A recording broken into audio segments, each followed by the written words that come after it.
Well. Happy friggin' Wednesday, you filthy animals. You guys ready to get this show on the road?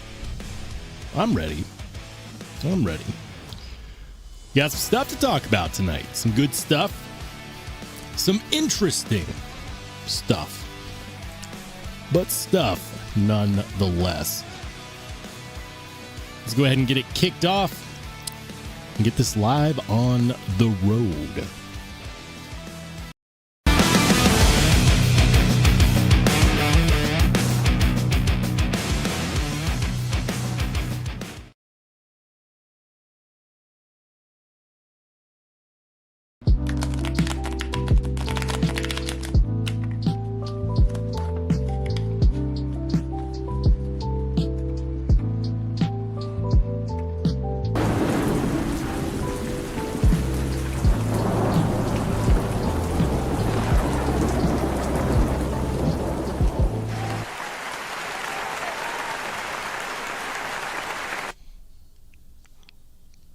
Is my mic working?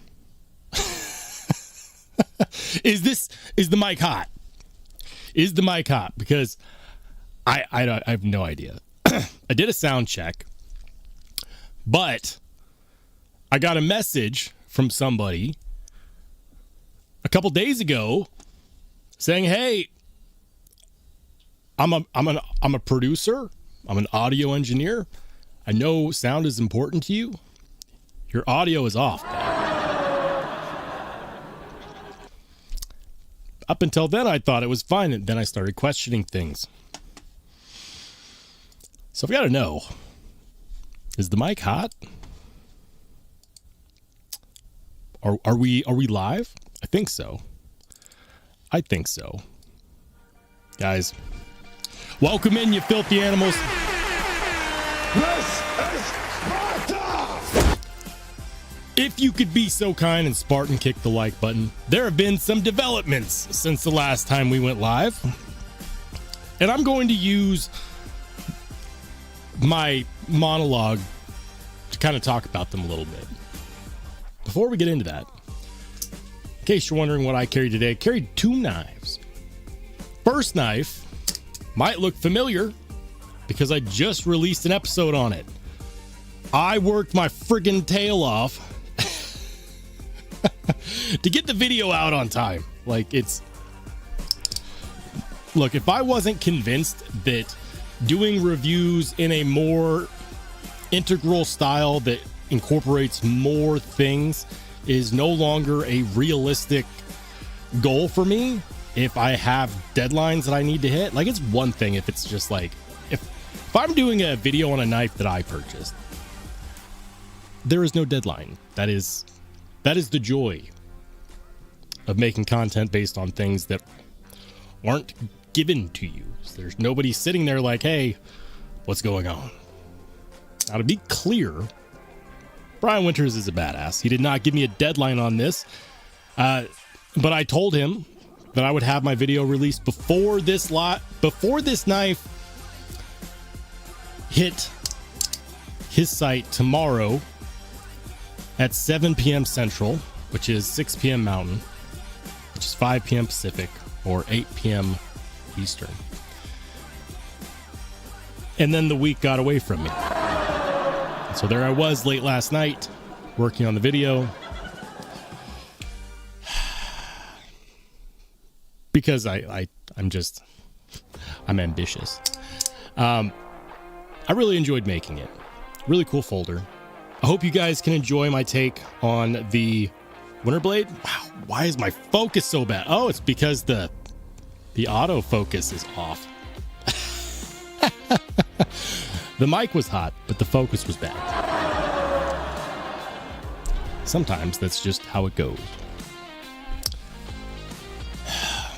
Anyways, really enjoyed making content on this. I was probably the last person to make content on it, but I tried to do it in a different style, specifically because I knew that by the time my video released, most people that were interested had probably already seen at least one other video.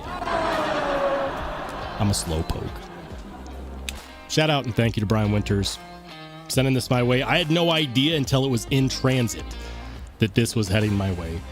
And there were some shipping difficulties, which meant that he had to try twice as hard to get it in my hands. And my channel is probably the smallest channel he sent one to. He didn't send it to me because he needed the advertising. He sent it to me because he truly wanted to see content from my channel on this knife. And that means a lot. So Brian, you didn't have to, but I'm really glad that you did. Thank you for sending an X folder my way. And guys, I'm here to tell you that it's really freaking cool. Brian Winters doesn't make or design anything that isn't good. So if you haven't, consider watching my take on it after the live stream. Yeah. I'm going to get to the chat, and then we're going to get into the other thing that I want to talk about, which is a bit of an update from the last live. So hang on. I'm not going to start at the top, but I am going to shout out the first few people who were in the chat before we went live. Shout out to my man Henry G. Shout out to Marco. Shout out to Wicked Dream Design. Joe Casberg. What's up, Joe? What's up, Joe? Welcome into Cat Scratch. Good to see you. Stonewall. And then we're just going to skip down to the bottom. I know. I just skipped like all my channel mods. Sorry, channel mods. I swear it's not intentional. Just try not to get stuck behind a wall of chats. I'll get to you. I'll get to you. Jim says, oh, what's up, Jim? Good to see you, man. He says, is yours DLC? No, mine is Stonewash. Stonewash.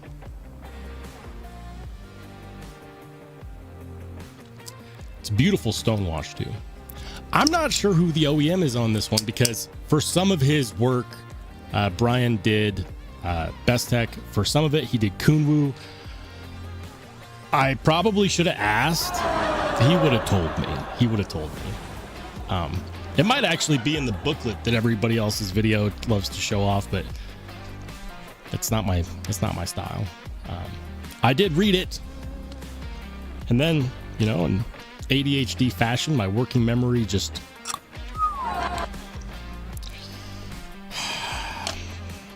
yeah.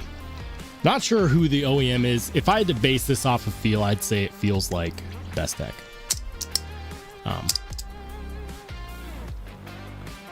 Yeah. It's really cool. It's really cool. Love to see Brian Winters collaborate with other great innovative minds in the knife and EDC world. Andrew Demko would be a cool collab. Gavin Hawk would be a cool collab. Though both of those collaborations would be extremely expensive. I would still love to see it. I would still love to see it. Anyways, welcome in to the ponds. Good to see you, man. Dirty Dan says, is the purple crystal tie? This is not the purple crystal tie.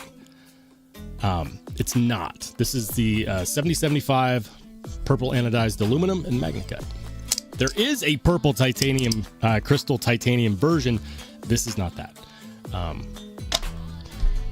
There's a couple different crystal tie variants that look freaking fantastic, though. They've got a green crystal tie that looks great with DLC.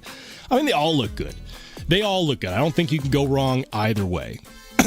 Ed, what's up, Ed? Good to see you, man. He says, Roll's channel may be small, but it's the best channel. Thank you, dude. I try not to let the size of the channel affect the quality of the content. And the reason why I say that is that because the larger a channel gets, the more difficult it is for it to fail.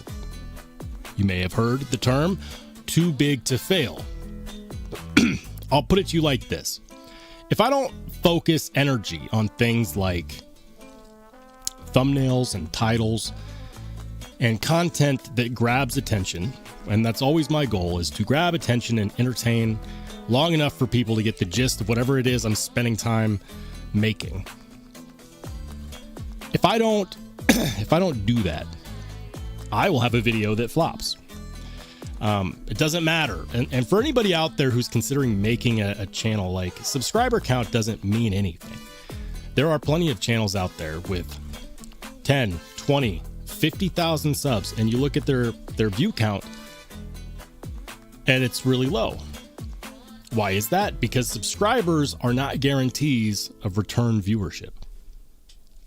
It's an indicator that someone has interest, and YouTube takes that into account when they decide whose video they're going to show which random person who happens to be on YouTube.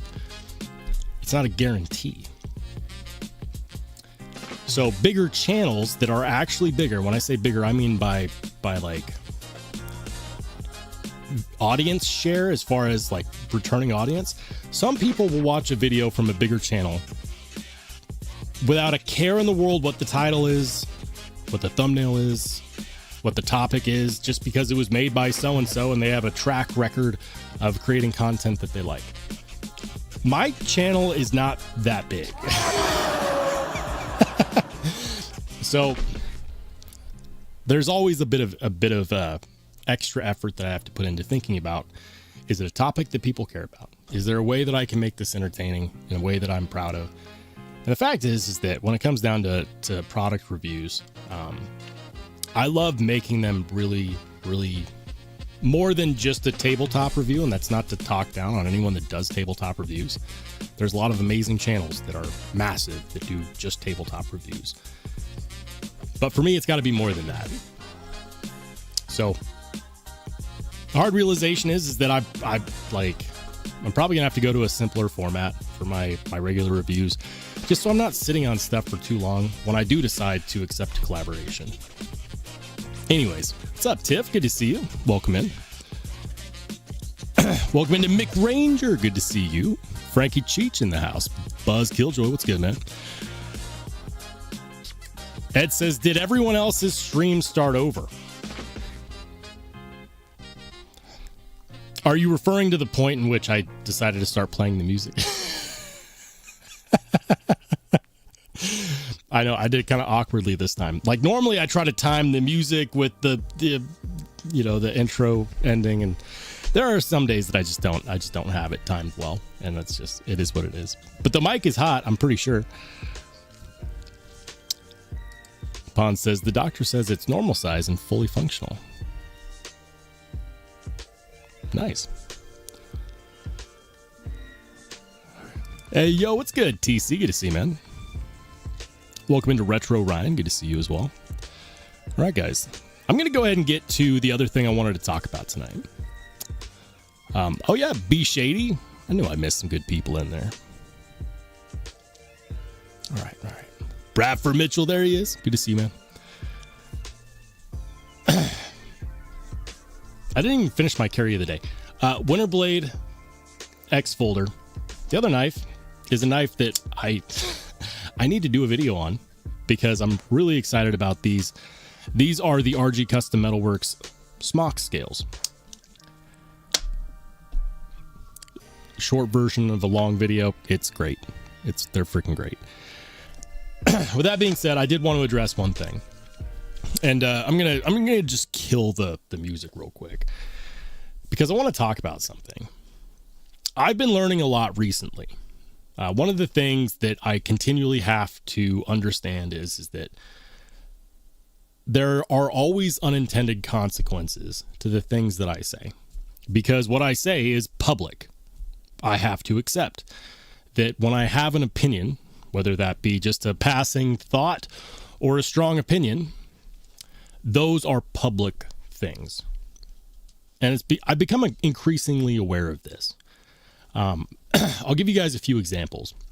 A few weeks back, somebody asked me what I thought of a NAF's knife design. And I simply said, I'm sure it's a great knife. It's not for me. The knife design is boring. It's my honest opinion. But it is what many would consider to be a negative opinion. Not so long after I said that on a live stream, guess who starts following me on social media? It's NAFs.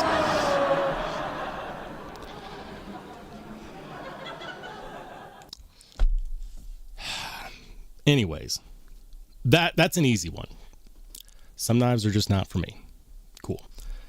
In the last live stream, we were talking about integral knives or integral knives. And somebody brought up the half-face blades integral knives. And I chose that time to air one of my opinions that is a bit stronger. I had an issue with the fact that half-face blades clearly used dead Reckon for an OEM and never disclosed it anywhere. And to me, it felt misleading. That was my opinion in a nutshell. I'll save you guys all the whole hullabaloo. It felt misleading, and I said that. And I stand by that opinion based on the information that I had at the time. It feels misleading. Without extra context, that's what it looks like. It looks like someone is basically just using an OEM and then taking credit for all of that, because most of what half-face blades does is custom fixed blades that they make in-house, and they're freaking gorgeous. And I said that in the live too. But when I have a strong opinion, I have to stand on that. Well, lo and behold, little did I know, after the live, somebody, and I don't know who, I didn't really dig too deep into it, somebody took it upon themselves to take my opinion and go harass half-face blades while name dropping me. And I want to be absolutely clear about this. I don't care that half-face blades or that Andrew Arbito heard my opinion. If they were in the live, I would say it.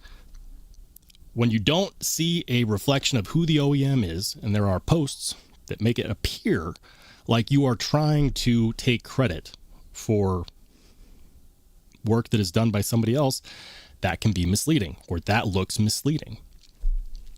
What bothers me is that somebody, instead of like agreeing with my opinion and then going and talking crap because they agreed with the basis of my opinion, they went and talked smack and I was the basis. Here's what it comes down to. I can't control the actions of others.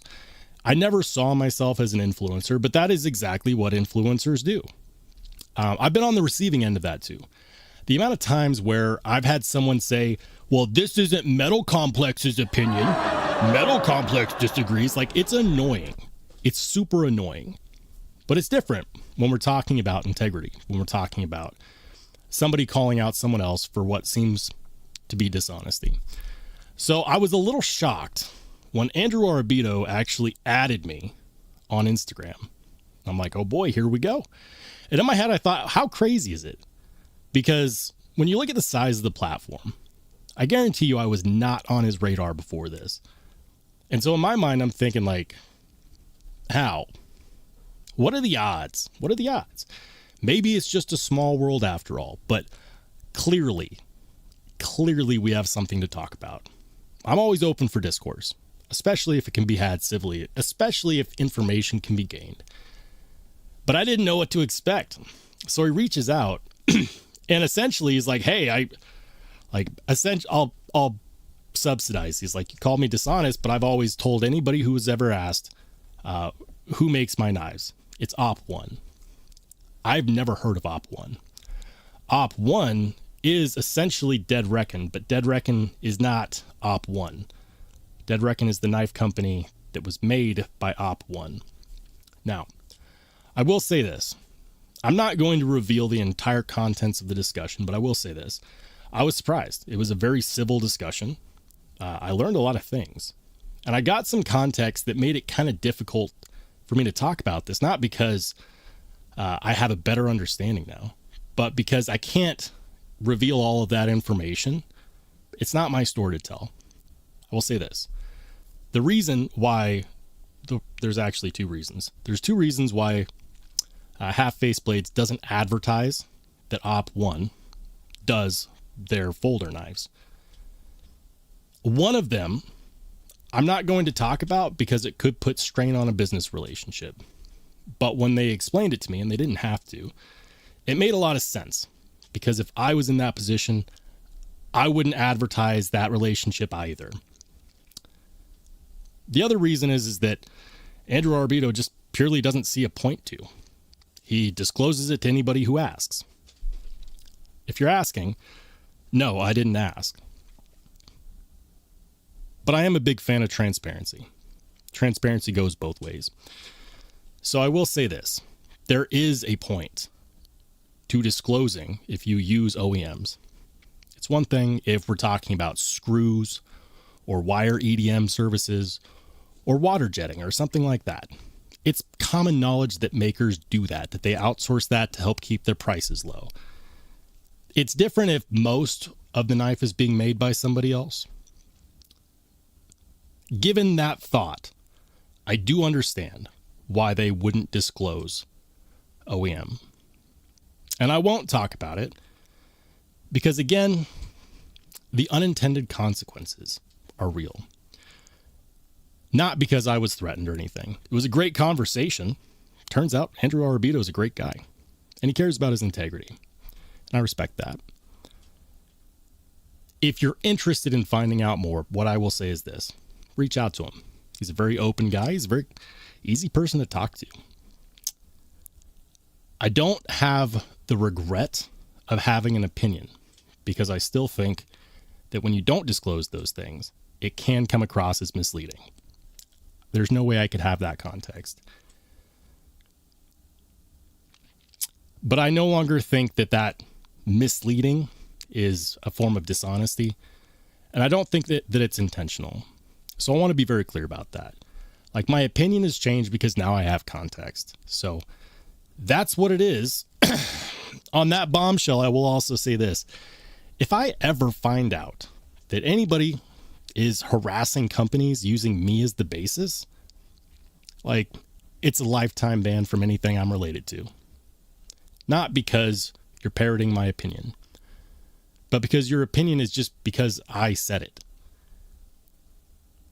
If you disagree with a company and you agree with my opinion, agree because we share the same basis, not just because I said it. And even if I am right, I don't want anybody to harass someone on behalf of my channel. Like, that's just, that kind of kills it for me. So that's all the time I'm going to spend on that topic. Half-face blades is cool. I am taking dead Reccomended Knives off my future purchase list, but I will be getting an Extremis in the future. That's going on the list. And I'm really excited about that. So we're going to get back to it, guys.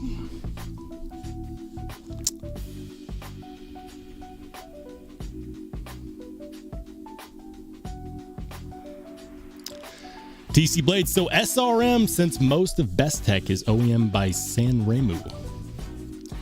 Bestech uses a lot of different manufacturers. A lot of people don't know this, but bestech actually doesn't make their own, like, they don't have their own factory. They work with a chain of different factories. What's crazy is their level of quality control, despite using several different factories. That's really cool.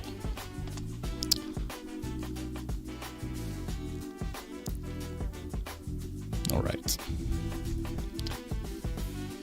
Arnar Steve says, Rollshambo, your channel's not small. I'm here. Hey, man, look, we were a lot smaller a year ago. And for them, we were a lot smaller as well. Bradford Mitchell says, what if I watched the video before the live? Watch it again. Watch it again. All right. Stay hydrated.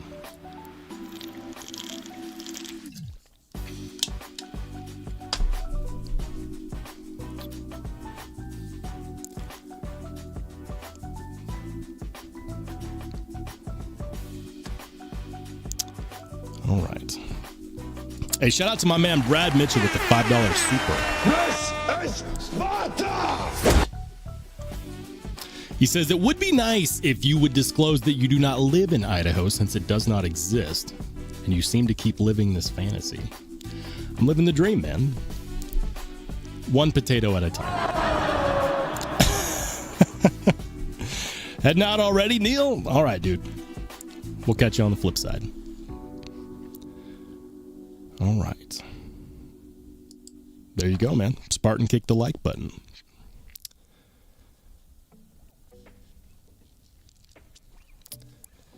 Geek, what's up, dude? He says, banned from Roll's work Christmas party again. I don't have those. Like, the company I work my day job for is back in Denver. It's over 1,000 miles away. I'm not making it for the Christmas party. Thanks, Dan. Appreciate that, man. C. Kobe says, all we ask is total disclosure. You know, if you're curious, reach out to Half Face Blade. They were surprisingly forthcoming about a lot of information that many companies wouldn't be. I was pretty shocked.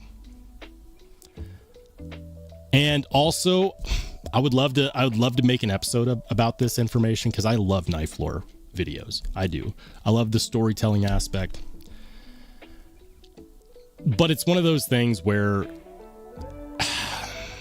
it could be seen as slander towards a company to make that video accurately. And also, it would be irresponsible, because I have heard one side of a story and not the other. But it would be a lot of fun to investigate. Arnar Steve says, your content. I'm here for the chat. Good enough, man. I've heard from other content creators that this chat gets pretty wild sometimes. It seems a little tamer without Ian. I haven't seen Mr. Ian Coates yet. Hold on. Hey, shout out to my man Josh Branson. This is Sparta! Thank you for riding with the channel for 8 months. Says, spoken like the true gentleman we know you are. I appreciate that. I do appreciate that.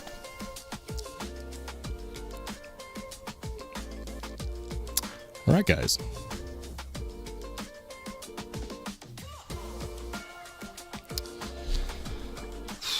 So, I have some thoughts for how I want to do pocket checks moving forward.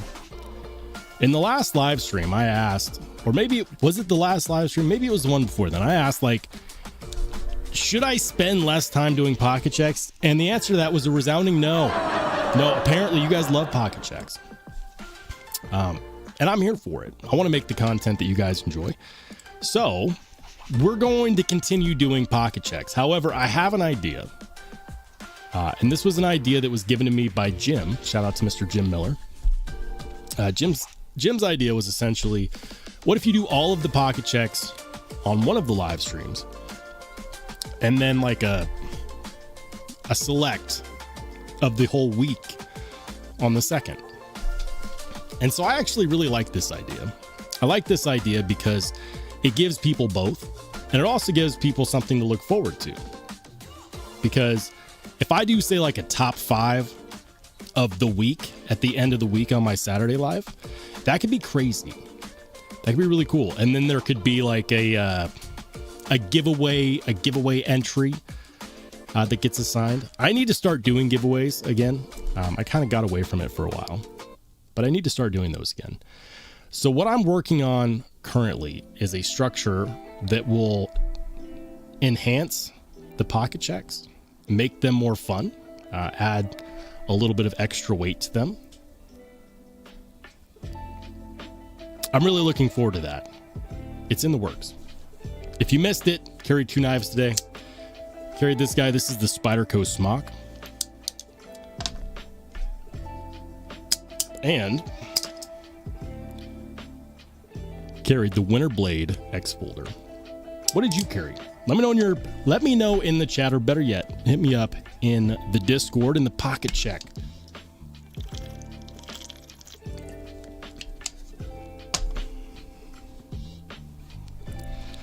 All right. Hey, shout out to my man Cat Scratch. 9 months.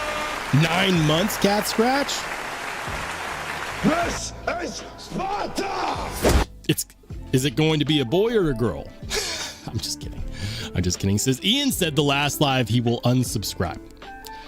Ian says a lot of things. I doubt it, though. I doubt it. What's up, B? Good to see you, man. Top Dog in the house. Good to see you, Top Dog. Welcome in. Ed says, no, you need a 3rd live to call the top 5. 3rd live. I'll consider it. is 2026 the year of the third weekly live stream?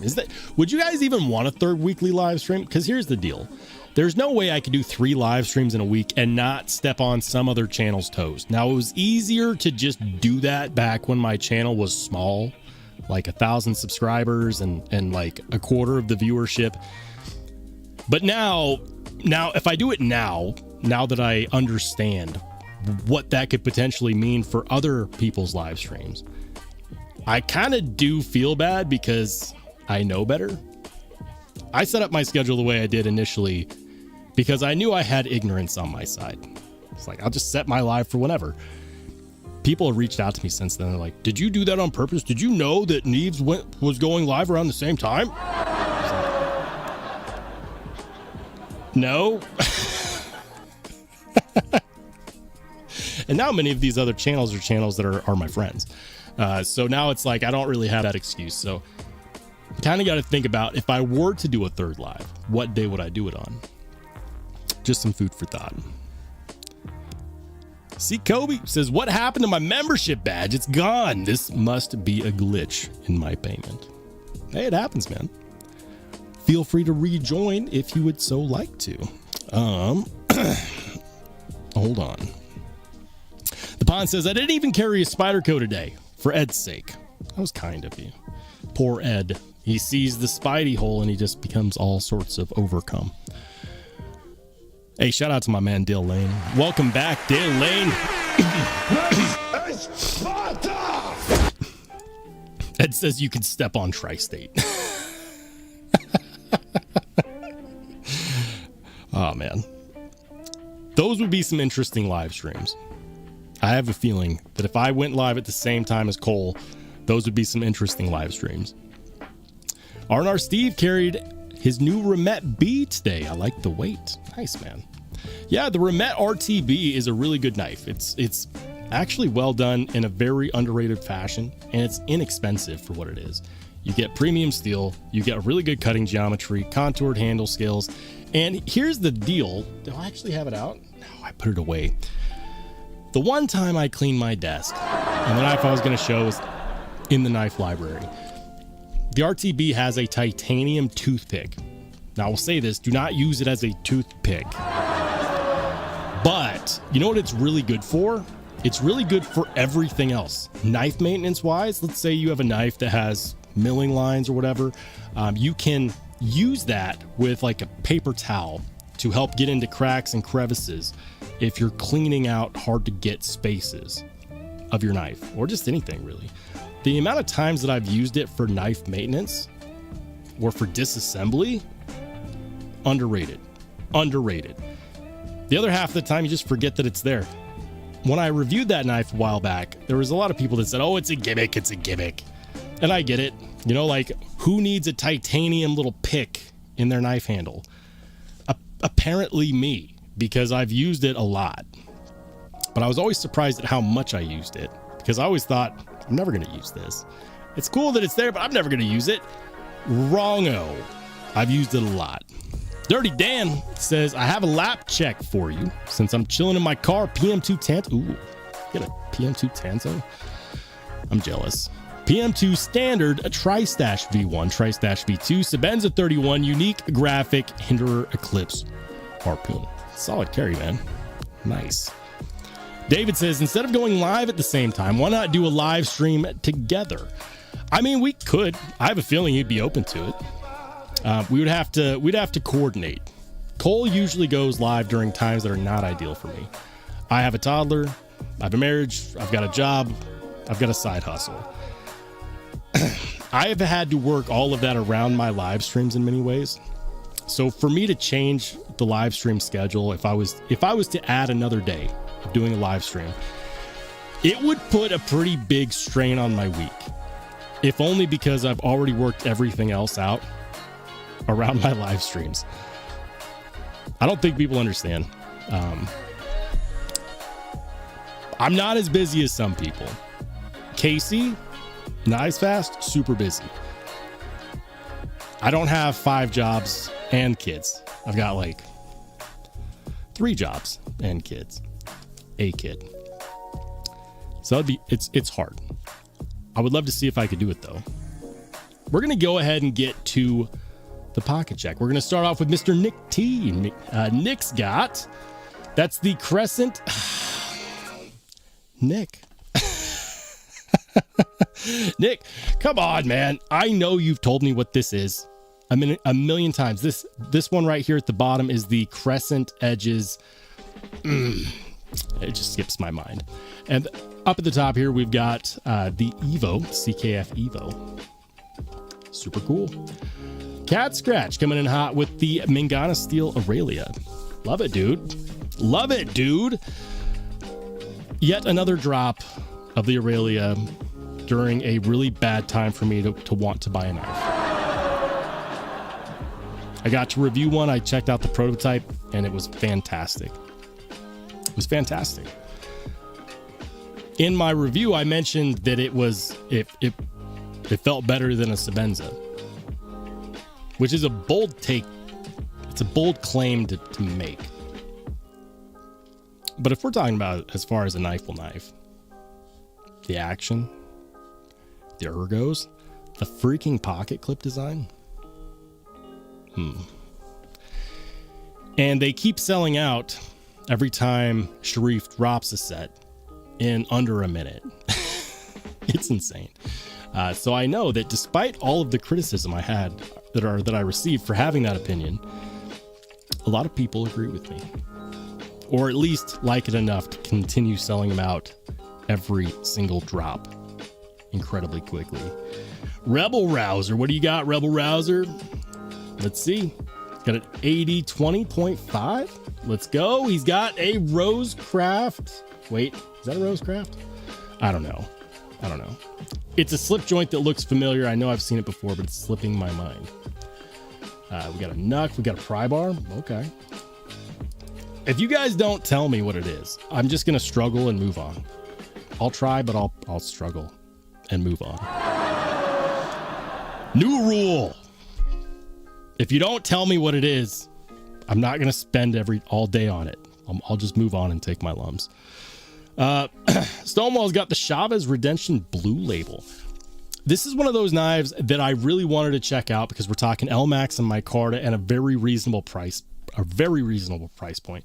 But now I got to know, are the Blue Labels still out there? Because I swear I haven't seen them recently. Chavez Blue Label. Chavez Blue Label. I think I saw them, but they weren't the best price anymore. Like, they went up in price, didn't they? I think they did.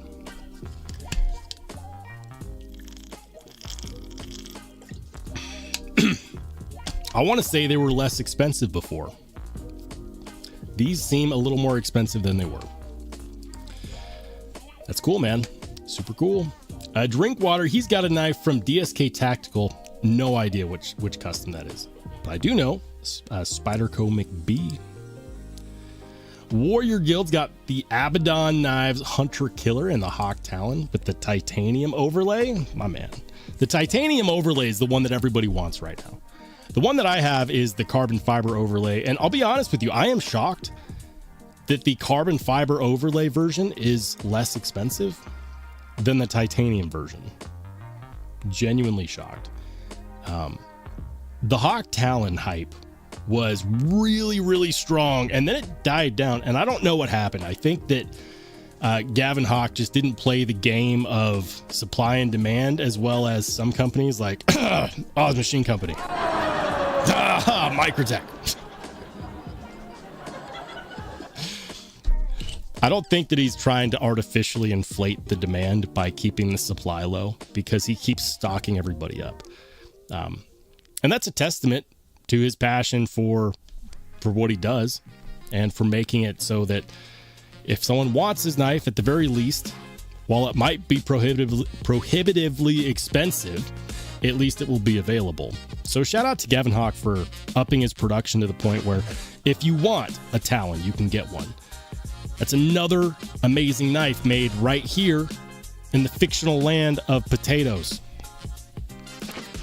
Idaho.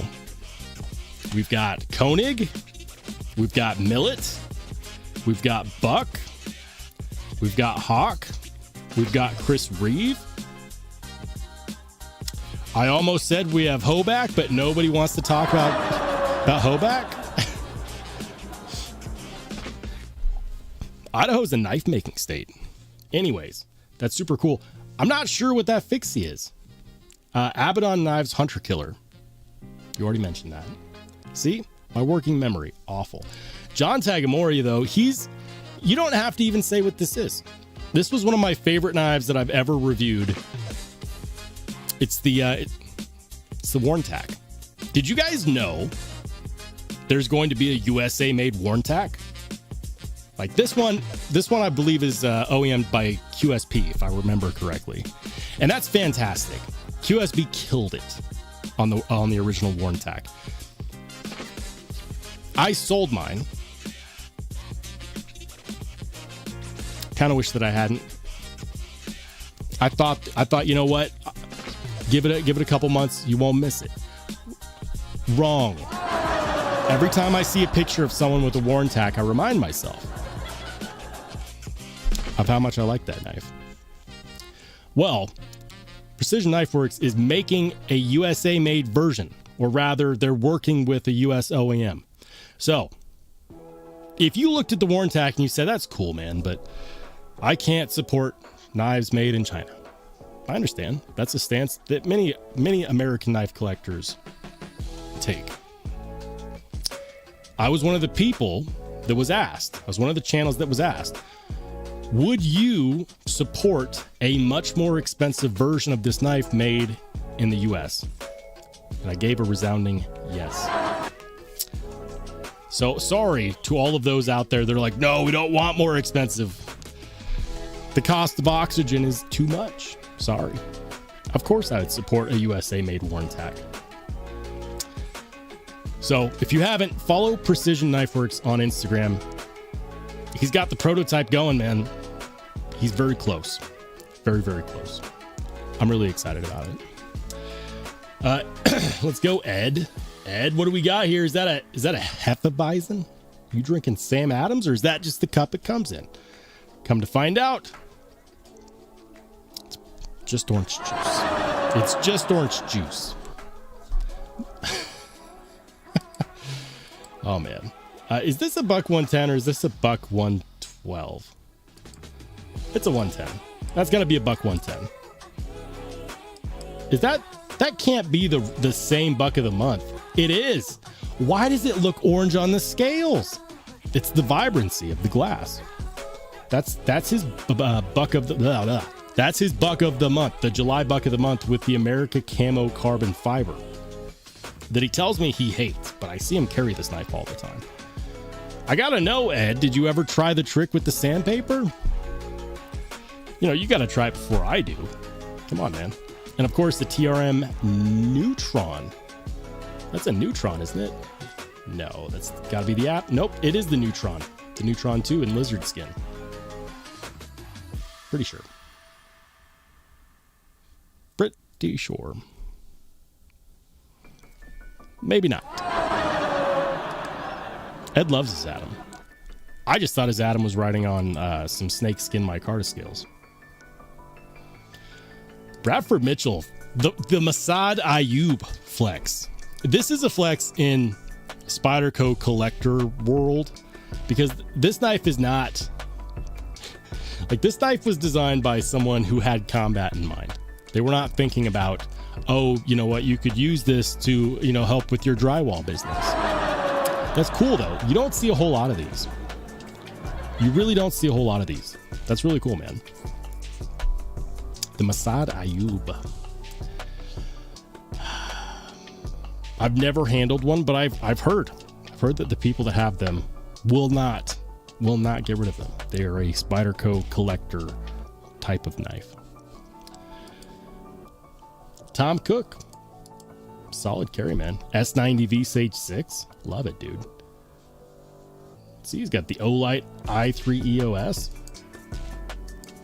Little titanium bolt action pen going on. Geek Machine is coming in with the Wesson knife. Is this the same knife that they made a giant version for Shaq? I think it is. The Bornus. That's right. That's what it's called. I totally would have got that. The Bornus. I remember seeing a commercial. They actually paid Shaq to do a commercial, or rather they sent him a giant one, or Shaq saw a giant one and offered to work with them for a commercial or something. I'm a big basketball fan. That definitely ran across my feed. Nikola Tesla with the Mule Team and Magnamax and Halpern scales. Halpern Titanium is the company. They make different scales for the Mule Team. You know what is really interesting to me, and I've always thought this. Halpern is a company with titanium in their name. It's Halpern Titanium. They're the main mother company of Three Rivers Manufacturing. If you ever wondered why TRM can afford to put out a fully American made knife in titanium and MagnaCut and all of this stuff and keep it as low as they do, it's because they own their own titanium manufacturing company. And that's why I am so confused. They make scales specifically for the Mule Team, but to my knowledge, they've never actually released scales for the Mule Team that were in titanium. I know they've done G10. I know they've done micarta. TRM, what's up with that? You're a titanium company, and you make scales for the Mule Team, but you don't make titanium scales. There's got to be a story there. Yo, shout out to my man, C. Kobe, who just became a battalion leader. This is Sparta! C. Kobe, thank you, man. Thank you so much for becoming the latest battalion leader. I definitely appreciate you, man.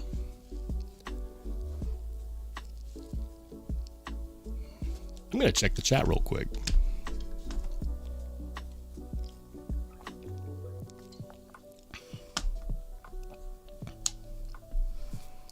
Tom Cook says, I love the looks of Chavez and want one, but I'm one of the few lefties out here. They've got to have at least one lefty friendly knife, right? At least one. I know the pocket clip design doesn't really lend to that. Didn't they do a crossbar? Hold on. We're going to find a lefty friendly. We're going to find a lefty friendly Chavez. Lefty Chavez knife. Come on, Google. Come on, Google. I really shouldn't do accents. I enjoy the attempts, though, even if they do sound very bad.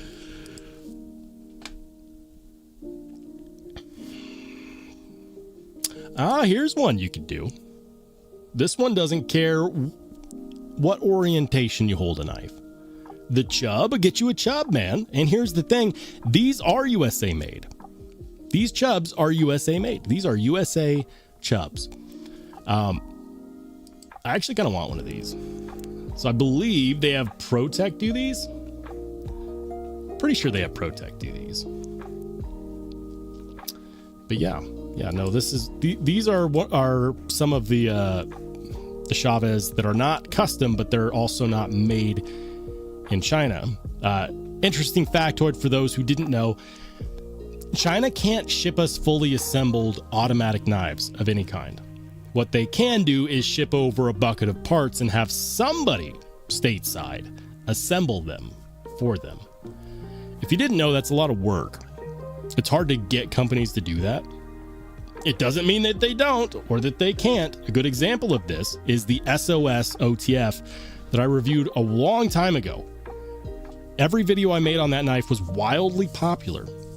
I still have that knife today. It's still a really good knife. Whoever assembled it here stateside did a good job. But it's never failed on me. It's never given me any problems. It was made in China. Like the parts were made in China, but they were assembled here. That has to do with our import-export laws. So, that's one of the reasons why when you see an automatic Chavez, here, I'll clear the message. They're made here in the US. I'm pretty sure ProTech does these. Pretty sure. Could probably just look it up. That would be too easy. There you go, man. Get you a Chub. I mean, here I am recommending a $250 box cutter, but isn't that what most of us use our expensive knives for anyways? This one, you just don't have to worry about sharpening. Just use the utility blade. All right, we're going to get back to it. Magnamax Mule Team is freaking sweet. I have a video on the Mule Team half built. It got paused because I thought I was going to have enough cardboard to do a comparison cut test on the stock edge, but I didn't. I ran through nearly 1,200 feet of cardboard that was already pre-cut and measured so I could tell how many feet I was cutting through. Every time I'd swipe through the board, I knew how many feet that was. And I added up the length, and it was nearly 1,200 feet. And it was still reliably slicing paper like nothing. Like I hadn't touched the edge at all. I ran out of material for the freaking cut test. It's a mountain of cardboard. But that footage is just sitting because since then, I sharpened the knife, and the plan was to compare it against other really cool steels. 15V is going to be on that list of comparisons eventually. Obviously Rex 121, and also Z-Max. One of my most recent acquisitions is a Vulcan Knives custom knife. It's called the Serpent. It's a 1 of 1, and it's made in Z-Max. And I believe the Rockwell is 69 Rockwell, which is bananas. That is crazy. But it's supposed to be a tougher alternative to Rex 121. So now I'm just like, what I need to do now is actually get more material so that I can actually do a real cut test. I'm probably gonna have to resort to sisal rope or sessile rope or whatever, however you call it. The braided rope that Pete from Cedric and Ada uses on their cut test. Here we go. Love it, dude. Machine Wise Mojave, Plain Jane. David V, Plain Jane. I didn't even know they did a Plain Jane. The more I look at this, the more I realize that you might have one of the more rare Mojaves, because I'm positive that the majority of Mojaves that are released are in fact milled. Here's a fun fact. Learned this from my guy, Brian. Shout out to Transparent Knives. Apparently, it is more costly on the machine cost to make a knife plain Jane with absolutely no milling than it is to have a knife with milling. Did you guys know that? It's more difficult to make a plain Jane than it is to make a knife with milling. When I found out, it blew my freaking mind. Here we go, Jim with the Precision Knife Works Worn Tack. He's got Keith the Knife Freak Sacks and the Rosecraft Clinch River Swayback. There you go. Every time I see that Keith the Knife Freak Sacks, I always think that that's got to be a fantastic carry, man. Like it's got the silhouette of a big knife. But when you look at it up next to the Worn Tack and the Clinch River Swayback, you realize that is a smaller knife, but it's a fixed blade. Like that's what I call an EDC fixed blade, because it could do big things without taking up a lot of real estate. One of these days, I'll have to get one of those. They look great. Aaron's got, ooh, you've got a Wear Knives Snoop? My man. Have you guys seen Wear Knives blowing up recently? The popularity around Wear Knives, the Snoop has been hot. He's now doing some contoured versions. This one specifically is my favorite. I love the knurling or the diamond texture. It's knurling. He does call it knurling, so that's what I'll call it. These have been hot. He's been dropping them fairly frequently. I want to say they go for like $1,000.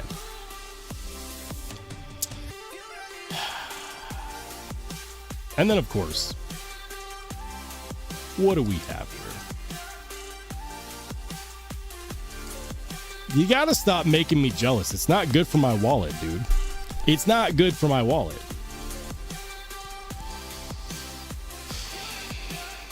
It's an 80-22.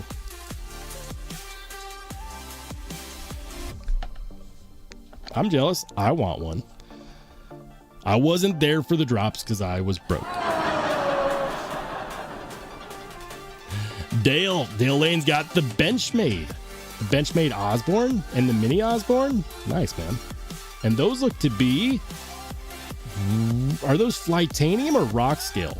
I believe those are Flytanium scales. I could be wrong. Let me know, Dale, who made those scales? Is it Flytanium or rock scale? I think it's Flytanium. I'm probably wrong on both counts. Frankie Cheech coming in hot with the Drift LCT. Love it, dude. Quiet Carry's such a good freaking knife company. The Ponds has got the Arcane Automaton Mars Edition. That's slick. Love it. That is slick. Is that micarta?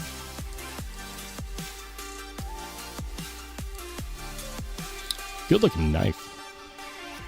B Devious. What's up, B? He says, Ed, please try this whiskey. Let's see what he's recommending. Still Austin, straight rye whiskey. Still Austin. 4 years. Aged 4 years, not bad. Then, of course, that's an 80-20 with original goat scales. Yeah, I think I got it. Nice, man. Mick Ranger coming in hot with the Monster carry. I should know what this is. I've seen it before. It's just skipping my mind, man. The Monster. Serious Mike. He's got the Kubi Silo. People have been really enjoying this knife recently. I'm surprised. Usually it doesn't happen, but some knives that came out in previous years just randomly jump in popularity out of nowhere. The Kubi Silo is one of those knives that recently has had a big popularity spike, even though it's not a new knife release. I still have mine. I never sold it, never got rid of it. I like it. The Kubi Silo is good. And then, of course, we've got the Vosteed Bombat right here. Talk about an underrated crossbar lock. I'll say this. If every knife that came out in a crossbar lock was tuned as good as the Bombat, people would complain less. Knife makers, knife companies, you heard it here first. You want people to complain less about your crossbar lock? Figure out how to tune it correctly. Thanks. 8 and 8. What do you got, Nate? He's got the Devo. That's the Buzz, right? The Devo Buzz? I believe. And the Devo Nip Slip? That's one of the Nip Slip is one of those that honestly I really should have just bought. It's a modern slip joint. And there's not as many modern slip joints out there that are reasonably priced. And when I say modern, I mean like premium modern. There's a lot of modern slip joints out there that are like, they're modern, but they're not using like enthusiast premium grade materials like S90V. A lot of times they're still using, just your more run of the mill like AEBL and 154 CM. I wish I'd bought a nip slip. The Devo carry. I like it, dude. We could dream. Ooh. It's got the Remet Cool Leopard. Cool Leopard's a good knife. It's a big boy. It's chunky. If you want to use it as a weapon, you don't actually have to even brandish it. You could just throw it at whoever you want in the closed position. It'd probably get a concussion. You might do more damage if you were to actually just throw it at someone. What's crazy about the RT Cool Leopard is that it has an incredibly good ability to cut, despite the fact that it has a thicker blade spine.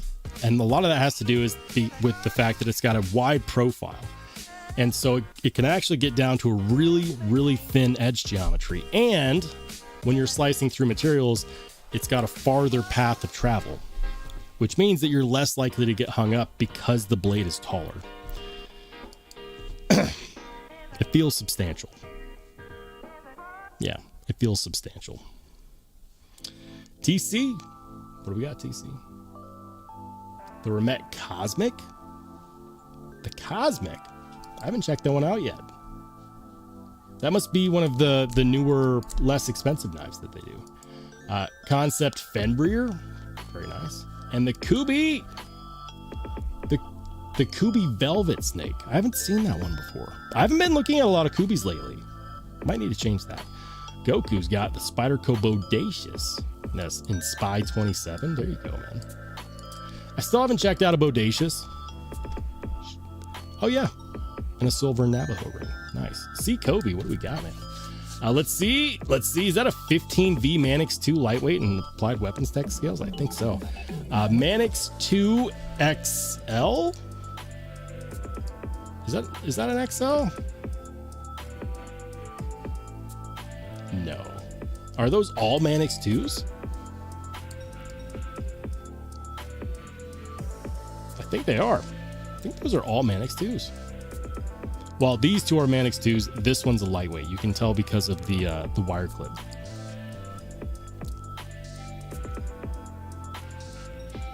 This one might be an XL. Very, very cool. I've got a Spyderco Manix 2 again. I'm waiting to hear back from Barclay CNC. We've got a video planned together. You know me, I don't like keeping Spydercos in the FRN handle scales.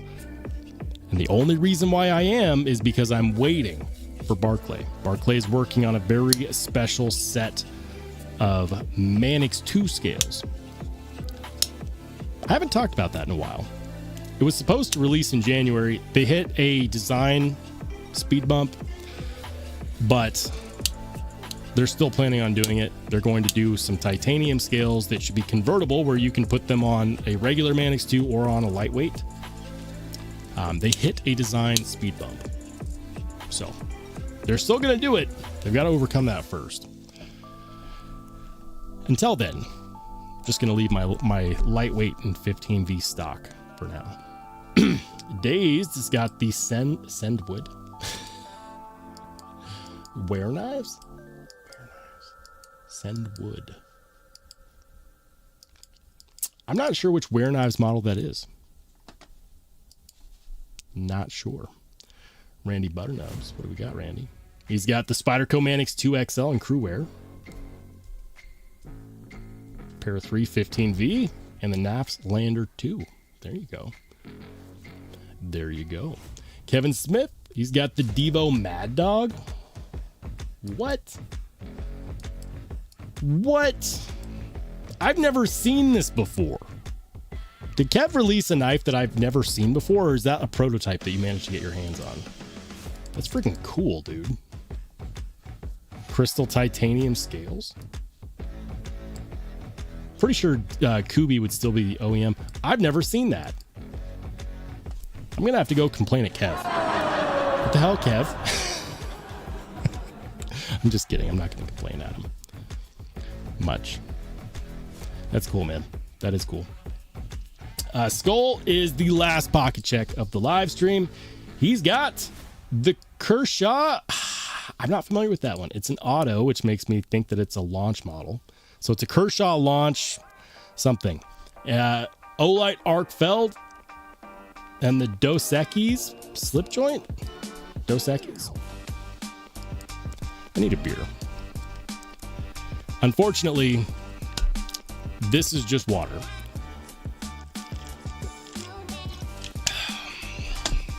I get in trouble if I drank on my live stream.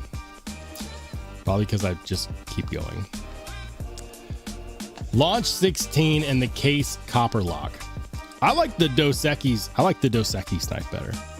Well, let's just call it the Dos Equis knife. That's cool, man. Very nice. Guys, thank you so much for participating in the Pocket Check.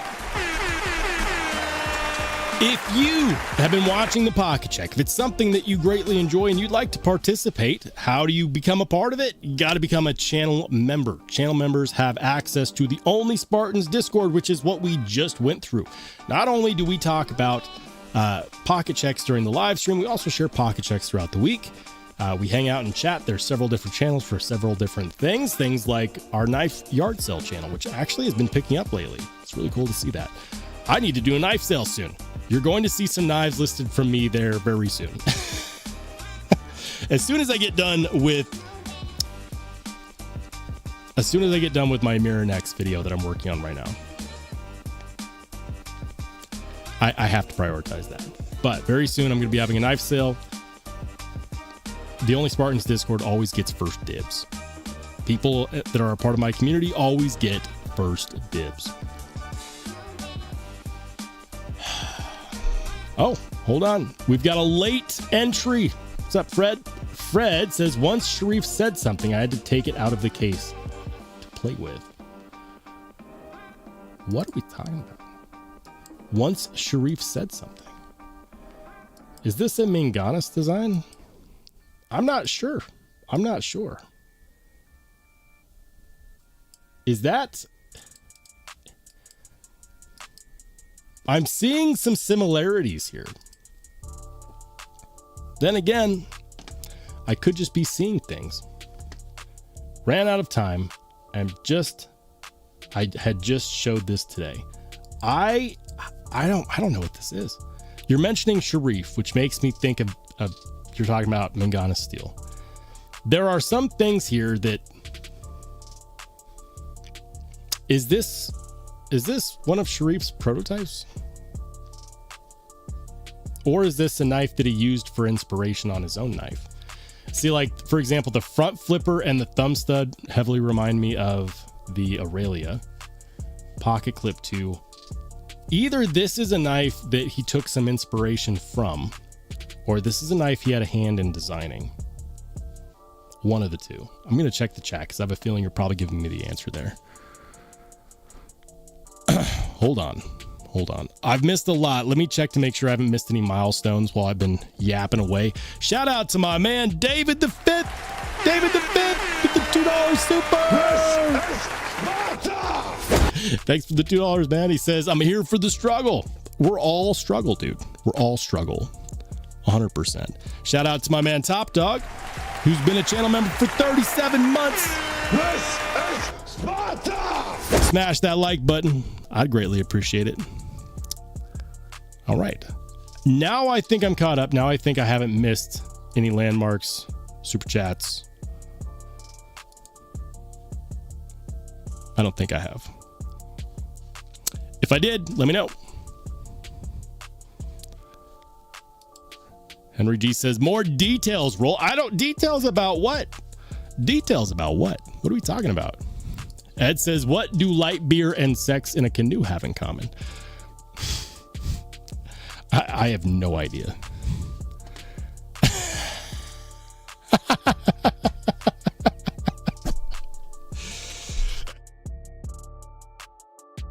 Well played. Well played. Yep.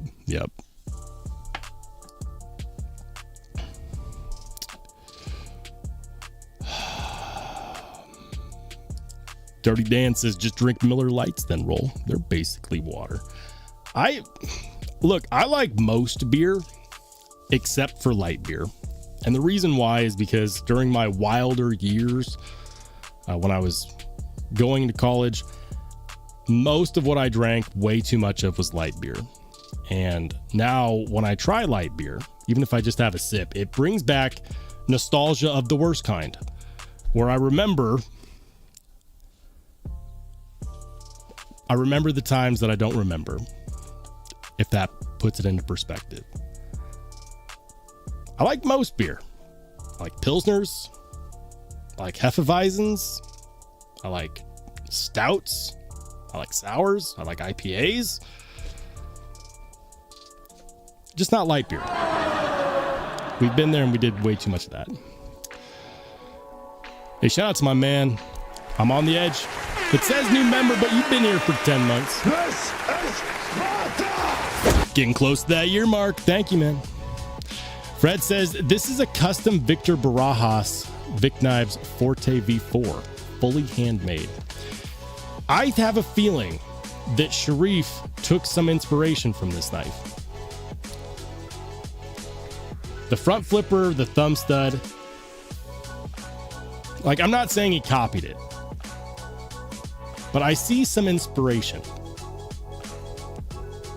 And you mentioned Sharif, which makes me wonder what we're talking about. Because you said once Sharif said something, I had to take it out of the case to play with.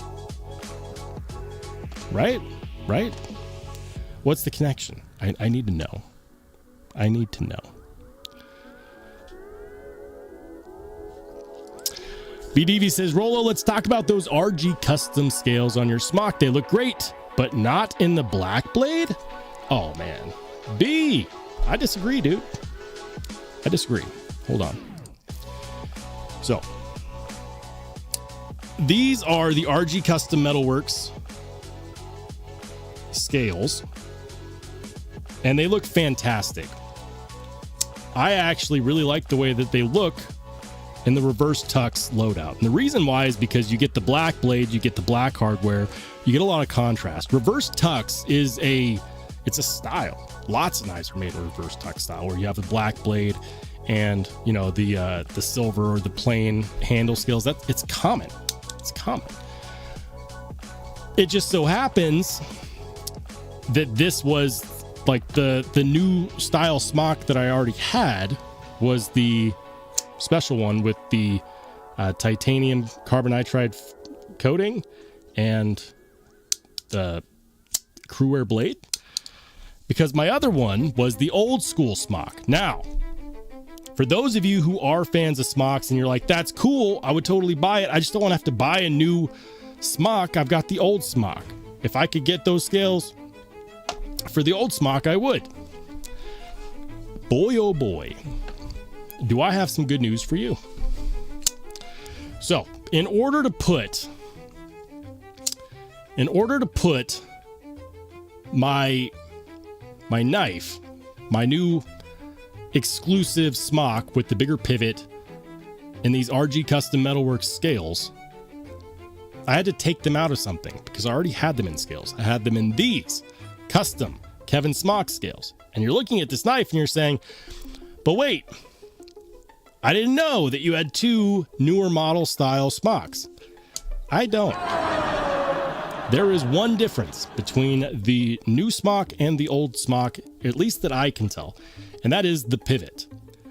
Now, up until recently, you couldn't really get replacement hardware for the smock. Ask me how I know. If you watch my video on this knife when it was still in its stock format in the black aluminum scales, you would know that I wore out the pivot taking it apart.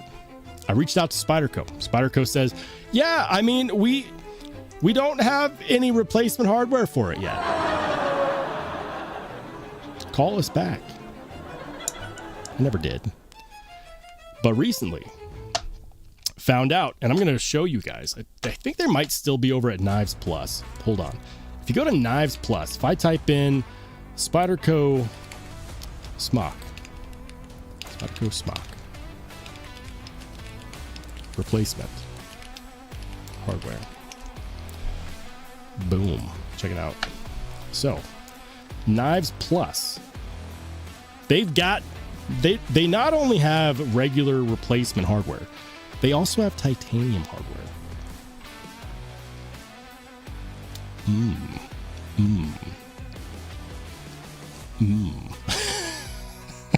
I don't know where I was going with that. It is made in China. Now, I will say this. When there are not American hardware replacement options, I don't think it's at that point, I'm not trying to stay American made if there are not American made alternatives. Those of you who have watched me modify 1,000,001 Spydercos knows that if I can keep those mods American made, I do. However, I draw the line when I need a part and nobody is freaking bothered to make it here in the US. Way to go, China. Happy to let you guys know that's why my pivot screw no longer looks reamed out, because it's not. It's actually a perfect, it's not a perfect replica. You can tell a little bit of a difference. But as far as the dimensions, it fits perfectly. So, with that being said, If they had American-made hardware replacements, I would buy them. They don't. I had these extra scales hanging around. I said, well, I guess we can find out. Can I use everything else but the pivot? And actually just have 2 smocks that are utilizing the bigger pivot? Because I still had my old reamed out. I don't know if you guys can see that very well. It's close to toast. It's gonna strip irreparably sometime soon on these Kevin Smock scales. Shout out Kevin Smock. Yes, all you need is the bigger pivot. That is a part of a hardware kit you can get. Yes, $44 is a lot. No, you do not have to get the titanium version. Hold on. Smock hardware. And by the way, the hardware ships stupidly fast. You can get the updated pivot for as little as $7. $7. $7. Why not? Why not? Spyderco can't send you a replacement. I'm here to tell you it works fine. That said, if you have an older style smock, there was a reason behind this, okay? There was a reason. I'll get back to it. If you have an older style smock and you look at the new scales, not just from RG Custom Metalworks, but also from, for example, Kevin Smock. If you're looking at those and you're like, man, I'd love to get those scales, but I have the older version. Doesn't work. Yes, it does. You just need the bigger pivot, specifically the bigger pivot screw, which is $7.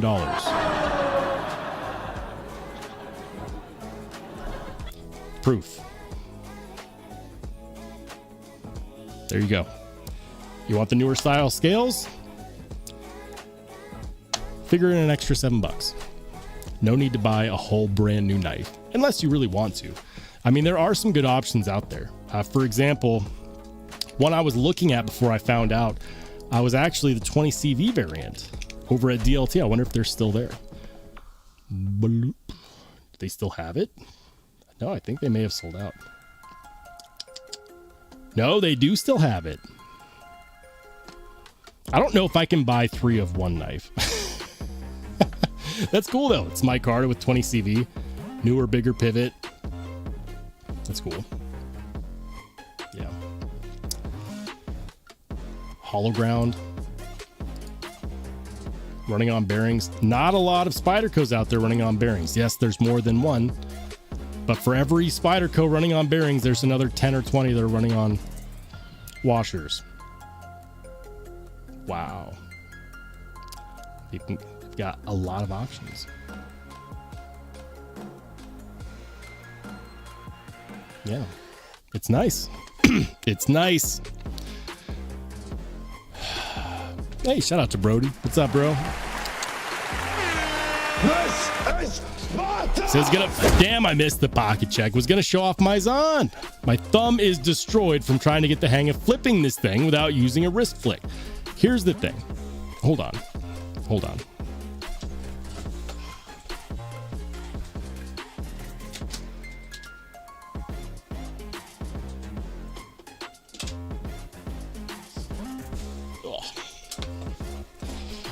So, the thing that you have to understand, I'm glad that you're in the live because now I can just show you on video instead of telling you over the phone.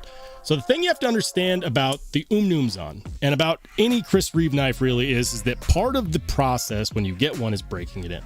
Unlike a lot of modern knives these days that utilize ball bearings, Chris Reeve utilizes washers. Not just any washers, they use oversized washers that they're massive. They make them in a certain way, which means that right out of the gates, you're not going to be getting the silkiest, smoothest of actions. At best, they're described as hydraulic. So don't expect a whole lot of like bearing type action. It's just not going to happen. But they wear in. And the more you actuate the blade, the smoother it gets. Which is why your brand new one Doesn't feel like this one that you've already handled, because this one has been actuated 1,000 times. You want to start breaking it in? Super simple. Sit on the couch, watch your favorite show, and just do this. I mean, it might concern your significant other. Maybe wait till they're asleep. But I'm telling you, you can break it in really easily. You just have to actuate the action, and you'll notice the more you do that, the smoother and smoother and smoother it gets. And feeling that difference change is so freaking enjoyable. I've grown to love the process of breaking in a good washer action knife, because then once it is broken in, it is far smoother than 99% of any knife using caged ball bearings. But it's a process. As far as getting the hang of flicking it open, once you break in the action, man, it becomes easy. It becomes glassy smooth. But it doesn't start that way, because it's one of those things that you kind of earn it with the knife. The knife breaks in over time. You can accelerate that process just by messing with it and by actuating it a million times. A lot of people that buy Chris Reap knives, they don't want a pre-broken in knife. They want to do it themselves, because that's part of the process of owning it. And it is one of those things that I greatly enjoy myself. So if you didn't know, now you know. Hang out on the couch, watch a show, actuate it a bunch of times. Just, watch where you have your hand, because if you're not paying attention, you could slice your hand pretty bad. I wouldn't know what that's like. I don't do that. Jim says, got one smock that was gifted to me. Yeah, man.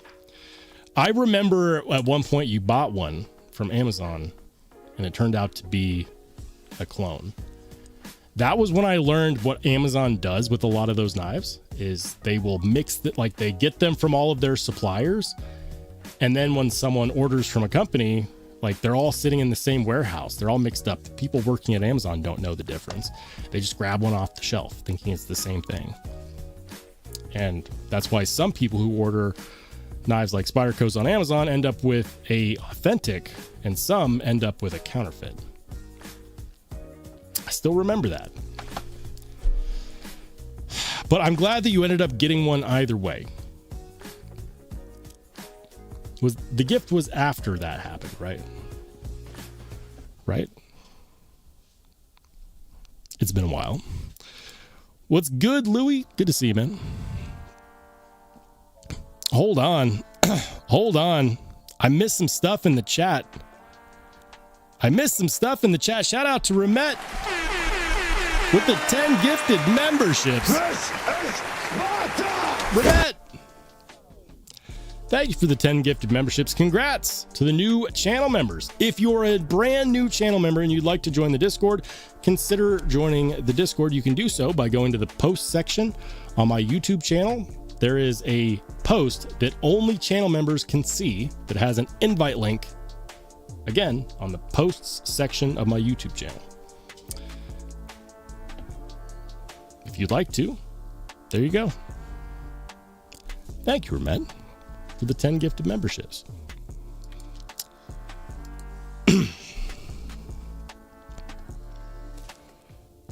Yeah.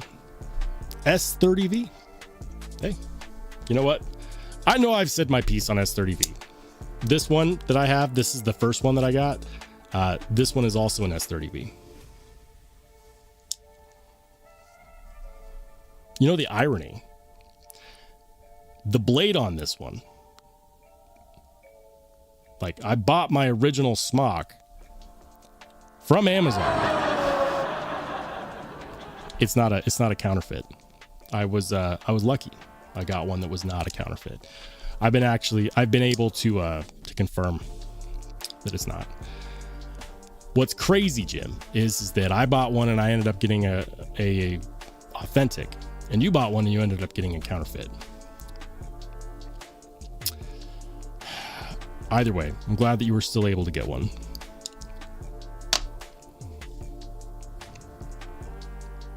Says, I think I'll carry it tomorrow. Some friends have had enough parts between them to make a smock with titanium scales. There you go, man. There you go. Got refunded. Yeah, but it still sucks that you have to go through that. Like, it's frustrating. It's frustrating. Even if you get your money back, it's frustrating. Like, 'cause then you have to take the time to order it. You have to take the time to wait for it to get there. You have to take the time to ship it back. And Amazon's quick on the shipping. That's why a lot of people like buying stuff from there. But it's still frustrating. Brody says, this Zahn is really a work of art. I almost read that backwards. Perfect blade shape, simple quality materials. I'm a fan. It's a knife that's built to last you your entire life. It'll probably outlive you. The thing about Zahns is that you could take this knife, like, because of Chris Reeve and their warranty and their spa treatment, you could take this knife. You could beat the ever-loving crud out of it. You could even do the worst and snap this blade in half. And while they won't give you a free blade replacement for snapping it in half, they would replace the blade for like $150. It's absurd. And, you know, barring breaking the blade, they do offer spa treatments, which helps to refinish back to like a factory finish. They'll sharpen it for you for free. It's crazy. When you send it in for a spa service, they'll do things like you can request to have new washers. They'll retune it. The level of warranty is insane. And part of the reason why it'll last forever is because of their support of their knives.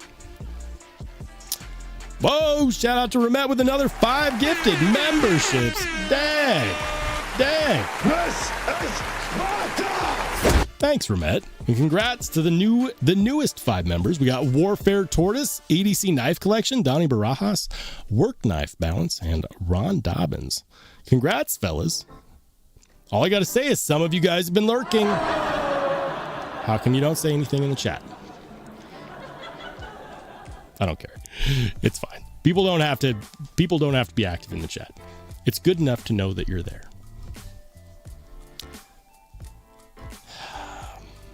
Louis says Smock is coming in Rex 121 in the future. It's going to sell very well. It's not going to be cheap. It's not going to be cheap. It's not going to be cheap. It says don't buy knives from Amazon. You know, there's some knives that are actually not bad to buy on Amazon, and those are going to be the knives that they don't make counterfeits of.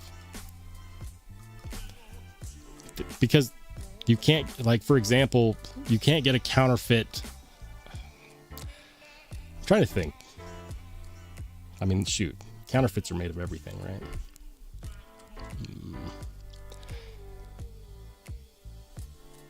If it's a knife that hasn't been counterfeited and you can buy it on Amazon, there you go. Then just take advantage of good shipping. Why not?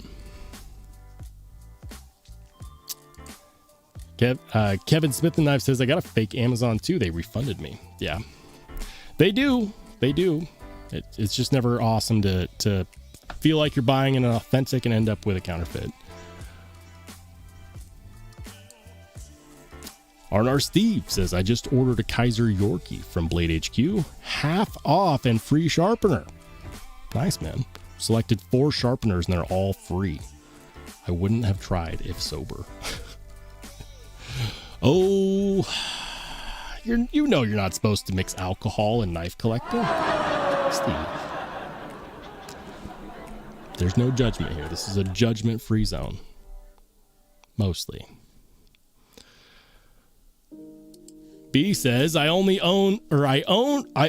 have 2 smocks and not an MSI, but I'm a Spyderco whore. Ah, man. I don't have an MSI, but I do have a Stitch. I've got 2 smocks. I've got a lot. Well, in comparison to some people, maybe not a lot. In comparison to most people, a lot. There we go. Hold on. I gotta see something real quick.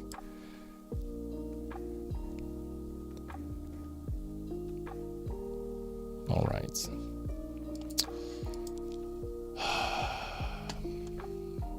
B says, congrats on the RG custom scales, but damn, the disrespect to the blade and RG to the blade and RG Customs. In my honest, crew Cardis satin finish is the way.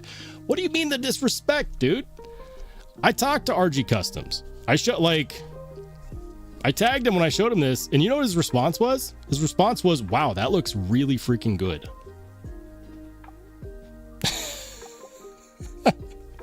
As far as the disrespect to the blade, how?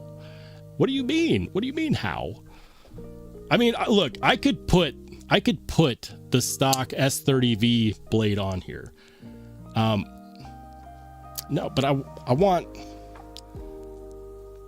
the crewwear blade on there. I want the exclusive blade. I want the special blade with the special scales. Reverse tux is not disrespect, dude. That's a common, I almost said colorway, but it kind of lacks color. No, but RG Custom, he said it turned out really good. He really liked it. He said it looked way better than he anticipated it would look. And I know that I'm not the only one. I may have been the first one, at least on localized Instagram, to show this. And afterwards, a lot of other people started getting the reverse tux look. Influencer. Not really. A lot of people just already had the like, I know a lot of people were like me. They already had the exclusive smock, the shadow smock. And then RG Customs came out with these really badass scales that make this knife feel like makes it feel like a mid-tech. I have handled enough customized and modified Spydercos where I can say that. I built some really crazy cool Spydercos. None of them have had custom scales at this quality. Exactly none of them. There's a lot of really nice aftermarket scales out there. Rip's Garage Tech, they make some nice scales. Kevin Smock makes some nice scales. Sharp Dressed Knives makes nice scales.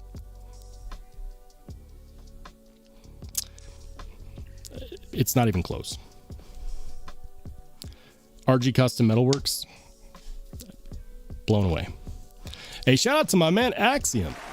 Thanks for the $5 super.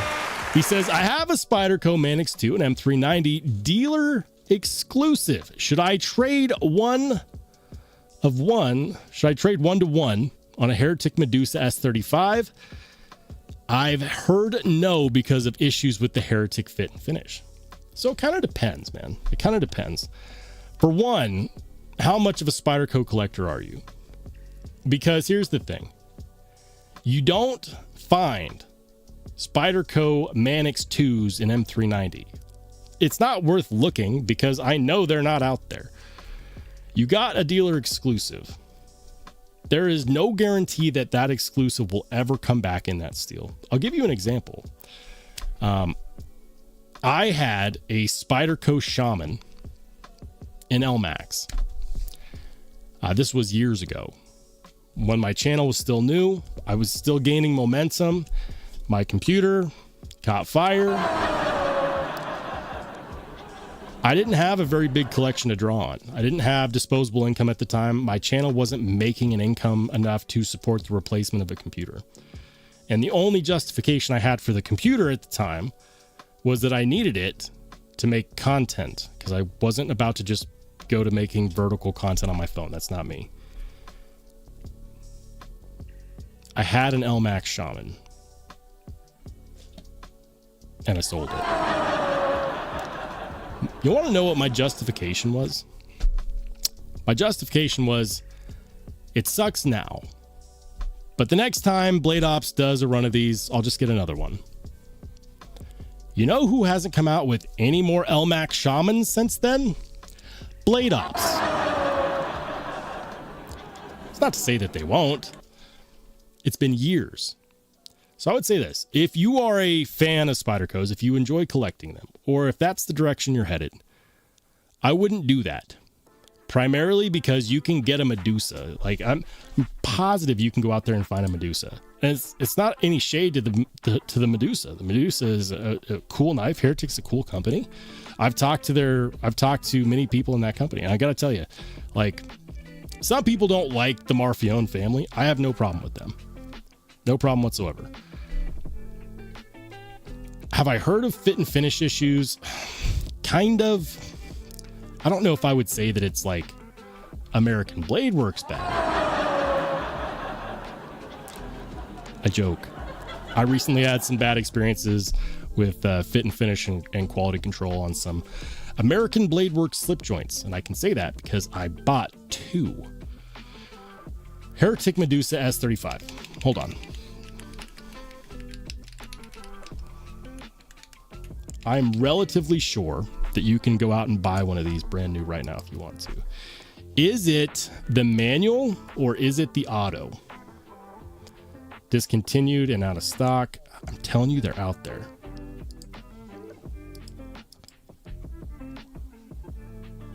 Discontinued. Maybe maybe not. Let's see. Battle Worn Tonto. 350. Are these really out of stock? I swear I saw these in stock like yesterday. Northern Knives. ProTech. Oh, out of stock. Medusa 3.5-inch aluminum. Oh, that's Vegas forged. What? That's crazy, man. Vegas forged Damascus inlay. Looks like a custom. GP knives. Let's see. Can we find one? Maybe not. Maybe I'm just over here making an ass out of myself again. PVK. No. The hollow grind. There it is. There it is. It took us 4 or 5 times, but we found one. Carbon fiber. Grip inlay. Auto S35VN. I'm not sure if this is the same one. I'm not. But that's my point, is that it may have taken me a little bit, but I was still able to find one. You know what I guarantee you I could not find right now if I looked for it? M390 Manix 2. I always base my collecting habits off of what is something that is easier to get. Especially when I'm hunting for knives, but also when I'm selling knives. Because if I'm letting go of something that I like, I always think, if I want to, can I replace it? If the answer to that is no, then I place more value on that specific thing. But also, if I'm selling it to buy something else, or I'm trading it to get something else, what about that something else? Is that something that's more valuable because it's harder to get? Or because it's just more valuable? I would tell you right now, if it was me, if I was in your shoes, Axiom, I would not make that trade. Not because of the value difference, although some people might argue the Manix 2 might not only be the same value, it might be actually better.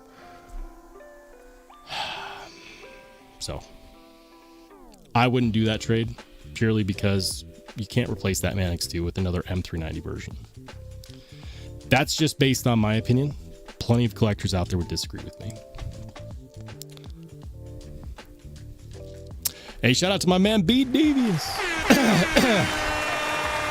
He says, just because I love you and your channel. Thanks for the $5 super. He says, no disrespect on my end. Yeah, man, I didn't feel any disrespect. Look, disagreement is always something that can be used to foster conversation. And without conversation, what are we even doing here? That's what the whole channel is about. It's about conversation on my favorite hobby. So, B, thank you for your continued longevity as a longtime supporter. Thank you for your super chat. And absolutely no disrespect was taken.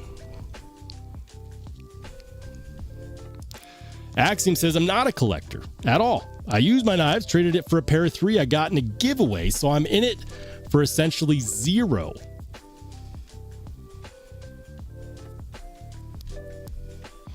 You know, if I didn't just recently snag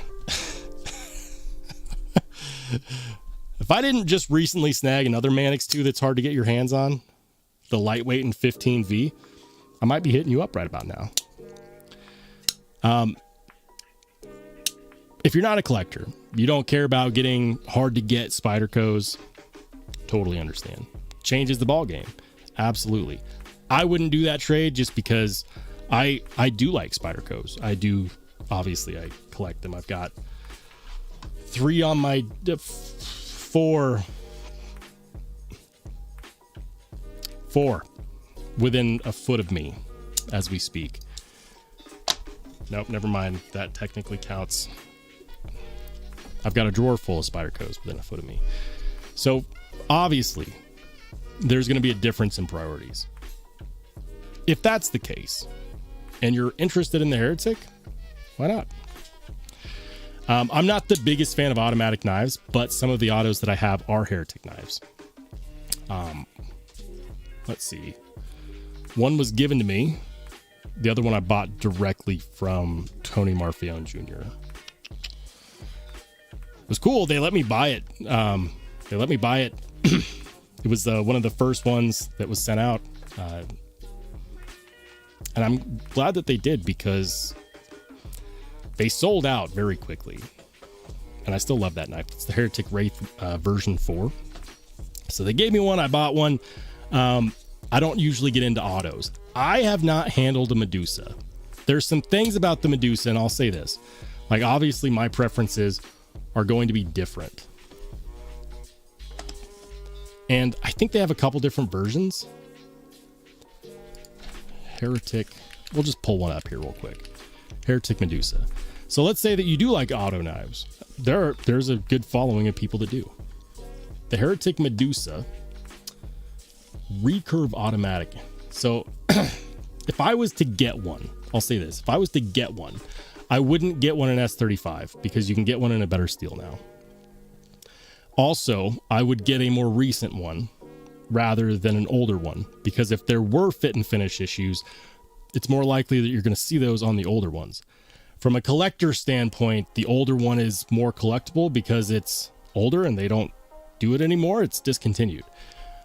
But what's not discontinued is the newer versions. So from a non-collector standpoint, if I was to make that trade, 100% get a newer version.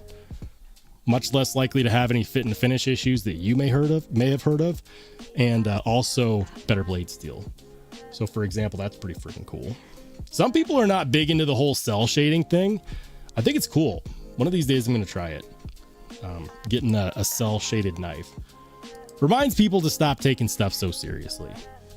I mean, you'd have to pay $443 to not take stuff so seriously. So I get it. But you can also get a manual version too. So check this out. If I was to get a Heretic Medusa, the one I want to experience is not, in fact, an auto. The one I would want to experience is going to be a frame lock. So maybe that's the one that I was thinking of. NC Blade had some. The ones that I was interested in are carbon fiber frame lock manuals. So Heretic Medusa carbon fiber. They're probably not in stock, but I can show you what I'm talking about. This was the one. I almost bought this one when they were back when they... Nope, that's not the manual. Damn it. They have a manual version of this knife. Where is it?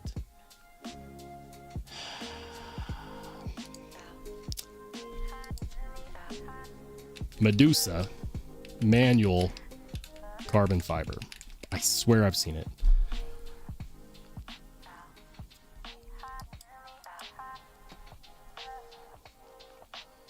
I mean, it's kind of like this, but it's not. It's not this one. No, that's because that's aluminum. Yeah, it's an aluminum. It's not what I'm looking for.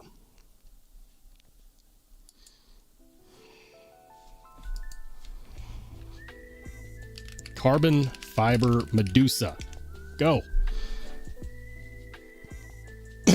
Auto. I give up. Look, I must have imagined it. I'm positive I didn't. I swear I've seen a carbon fiber manual Medusa with a titanium lock side, and I had an opportunity to buy it and I didn't. If I was going to get one, that's the one I would get. Anyways, guys, that's going to do it for me tonight. Let me make sure real quick, just say some quick shout outs. Fresh 1117, good to see you, man. Brody says, read my last comment. You got to see these scales. Read my last comment. I don't know where that is. You're asking me to search for you in the chat? There's a lot of chats. Hold on. I'm looking. That's the problem, is that I'm looking at your message with no context.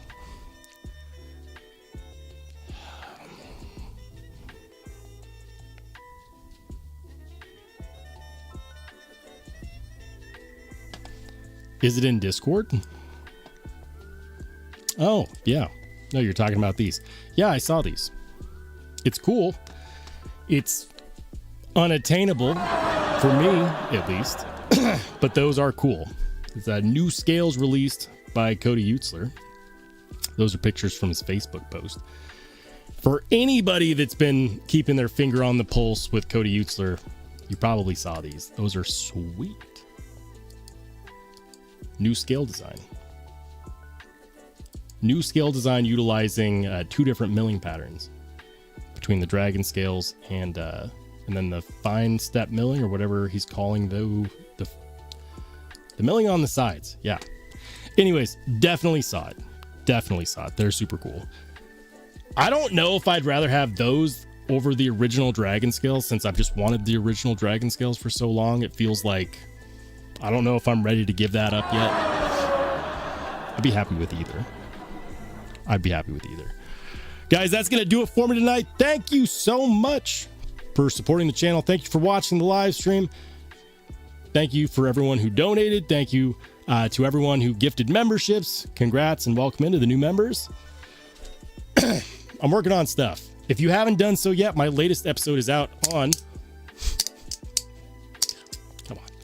It's out on the all-new Winterblade X folder, which is dropping tomorrow at 7 p.m. Central on Winterblade's website. It's not a pre-order, it's a drop. Some people didn't realize that. I'll see you guys on Saturday, 8 p.m. Mountain, which is 10 p.m. Eastern, which is 7 p.m. Pacific. Have a great freaking rest of your week. I'll catch you guys on the flip side.